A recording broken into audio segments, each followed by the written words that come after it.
ہمارے آقا و مولا حضور پر نور شافع یوم النشور صلی اللہ تعالیٰ علیہ وآلہ وبارک وسلم حضور خاتم النبیین ہے، حضور آخری نبی ہیں، تو ظاہر بات ہے نبی علیہ الصلوۃ والسلام کی تشریف آوری کے بعد پھر قیامت ہی آنی تھی، تو پھر حضور نے اپنے بعد جن لوگوں کو اپنا دین کا وارث بنایا تو سب سے پہلے خلفائے راشدین ہیں، جن کو حضور نے لین میں لگا کر جنت دی، اور نبی علیہ الصلوۃ والسلام نے کنکریاں اٹھائیں تو انہوں نے تسبیح پڑھی سبحان اللہ سبحان اللہ، حضور نے رکھ دیں، پھر صدیق اکبر نے اٹھائیں، انہوں نے پھر سبحان اللہ پڑھا، صدیق اکبر نے رکھ دیں، پھر حضرت فاروق اعظم نے اٹھائیں، انہوں نے پھر سبحان اللہ پڑھا، اور پھر جب حضرت عمر نے رکھ دیں تو پھر حضرت عثمان غنی نے اٹھائیں تو پھر انہوں نے سبحان اللہ پڑھا، اور عثمان غنی نے جب رکھ دیں تو حضرت مولا کائنات علی مرتضیٰ نے اٹھائیں تو پھر انہوں نے سبحان اللہ پڑھا، جب پاس بیٹھے ہوئے صحابی نے اٹھائی تو وہ خاموش ہو گئی۔ تو معنی یہ تھا کہ میرے بعد یہ چاروں خلفاء ہوں گے اور اس ترتیب سے ہوں گے، ابو بکر فی الجنہ و عمر فی الجنہ و عثمان فی الجنہ و علی فی الجنہ لا یجتمع حب ہؤلاء الاربعۃ فی قلب منافق، ان چاروں کی محبت کسی منافق کے دل میں نہیں جمع ہو سکتی، لا یجتمع حب ہؤلاء الاربعۃ فی قلب منافق ابی بکر و عمر و عثمان و علی۔ تو نبی علیہ الصلوۃ والسلام احد پہاڑ پر چڑھے، ومعہ ابو بکر و عمر و عثمان، آپ کی غلامی میں صدیق اکبر بھی تھے، حضرت عمر بھی تھے اور عثمان غنی بھی تھے، تو فرجف بہم، احد پہاڑ ایسے جھومنے لگا۔ اگر کسی انسان کو سمجھ نہ آئے صحابہ کی شان تو احد پہاڑ تو جانتا تھا کہ یہ آج کون آئے، تو ان سے ہماری بات ہی نہیں ہے۔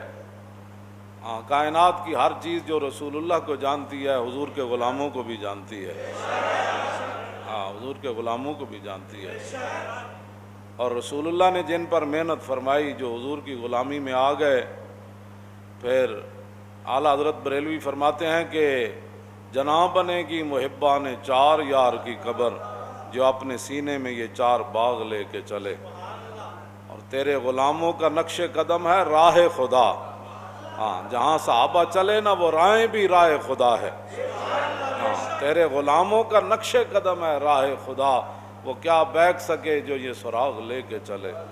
الحمدللہ آپ کے چمکتے ہوئے چہرے اور 1400 سال اسلام کی تاریخ اس بات کی گواہ ہے کہ جنہوں نے حضور کی غلامی میں حضور کے صحابہ و اہل بیت کو مانا، دنیا نے ان کے چہروں کو دیکھ کر کہا، امام محمد کو دیکھ کر یہودی کہتے تھے غلام محمد اتنا خوبصورت ہے تو آقا محمد کیسے ہو۔ اسلام میں حجت الاسلام بھی ہوئے امام غزالی جیسے لوگ، اور حضرت شاہ محمد رمضان مہمی جیسے لوگ صدیوں کے بعد شاہ عبدالعزیز کے دور میں۔ تو حجت الاسلام کا معنی یہ ہوتا ہے کہ جس کو دیکھ کر لوگ لا الہ الا اللہ محمد الرسول اللہ پڑھیں۔ تو ساری حجت الاسلام بھی انہی لوگوں میں ہوئے کہ جنہوں نے صحابہ کو بھی مانا اور اہل بیت کو بھی مانا۔ حضرت شاہ محمد رمضان مہمی 40 کوہ سے جمعہ پڑھنے جاتے تھے شاہ عبدالعزیز محدث دہلوی کے پیچھے جامع مسجد دہلی کے اندر، جامع مسجد دہلی کے اندر 72 سال میں انہوں نے کون سی مسجد بنائی کہ آنے والے کوئی بادشاہ اس میں جمعے پڑھائیں، جتھے رسول اللہ نے عثمان غنی دی طرفوں بیعت کی تھی نا حدیبیہ دے مقام وچ، حضور نے دو میرے روایتاں پہ حضور نے ہاتھ فرمایا، یا ہے ترجیح یہ کہ بھئی اے ہاتھ حضور نے فرمایا۔ عثمان غنی کے بارے میں بات کرتے ہو، جب سب کی لقد رضی اللہ عن المؤمنین اذ یبایعونک تحت الشجرہ، درختی ہوں دینا لیکن جہدے تھلے حضور کھڑے ہو گئے، اللہ نے فرمایا میرے حبیب ہوں اس درخت نو اسی ایویں تو نہیں نہ چھڑنا۔ اللہ نے فرمایا اللہ راضی ہو گیا ان مسلمانوں سے جنہوں نے درخت کے نیچے میرے حبیب آپ کے دست مقدس پر بیعت کی، سارے بیعت کر لئی، عثمان غنی دی واری آ گئی، وہ کدھر گئے ہوئے تھے؟ انہو فی حاجت اللہ و حاجت رسولی. اے ملا علی قاری نے مرکات وچ بڑی عجیب گل کی تھی، فرمایا اللہ تو بے نیاز ہے محتاجی سے. کیوں جی؟ احتیاج سے ہی ہے نا.